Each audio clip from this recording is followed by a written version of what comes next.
PAC public accounts committee కోసం కూటమి ప్రభుత్వం కొత్త పద్ధతిని తీసుకొచ్చిందన్నారు మాజీ మంత్రి బొత్స. అసెంబ్లీలో 11 మంది ఎమ్మెల్యేలు ఉన్నారని నామినేషన్ వేశామని అన్నారు. అయితే సర్కార్ వ్యవహరిస్తున్న విధానం చూసి బాయ్కాట్ చేశామన్నారు ఆయన. పరిస్థితిని ప్రజలు గమనిస్తున్నారని చెప్పారు బొత్స సత్యనారాయణ. ప్రతిపక్షం లేకుండా పద్దులను ప్రభుత్వమే ఓకే చేసుకుంటే ఎలా అని ఆయన ప్రశ్నించారు. మేము వచ్చి 160 పైసలకి మేము ఉన్నాం కాబట్టి, మీరు 11 మంది సభ్యులే ఉన్నారు కాబట్టి, ఒక సభ్యుడు గెలవాలంటే మీకు 18 మంది శాసనసభ్యులు ఉండాలని అని కొత్త జవాబుని తీసుకొచ్చారు. అయినా సరే చూద్దామని చెప్పి అందుకే నేను నామినేషన్ వేస్తాను. సాంప్రదాయాన్ని మీరు వచ్చి కొనసాగిస్తారా, లేదు సాంప్రదాయానికి వ్యతిరేకంగా వెళ్తారా, ఒంటెత్తు పొగడితే వెళ్తారా?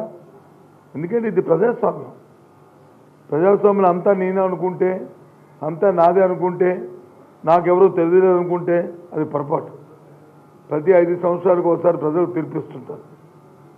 అందరూ చూస్తున్నారు ఎవరు ఏం చేస్తున్నారో అని.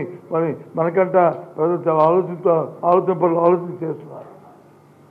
మరి నువ్వు చేస్తున్న కార్యక్రమానికి, మీరు చేస్తున్న కార్యక్రమానికి, మీ పద్ధతికి మీరే దాన్ని ఎండార్స్ చేసుకుని దాన్ని ఓకే అనిపించుకుంటే అది ఎక్కడుంటుంది ఇది?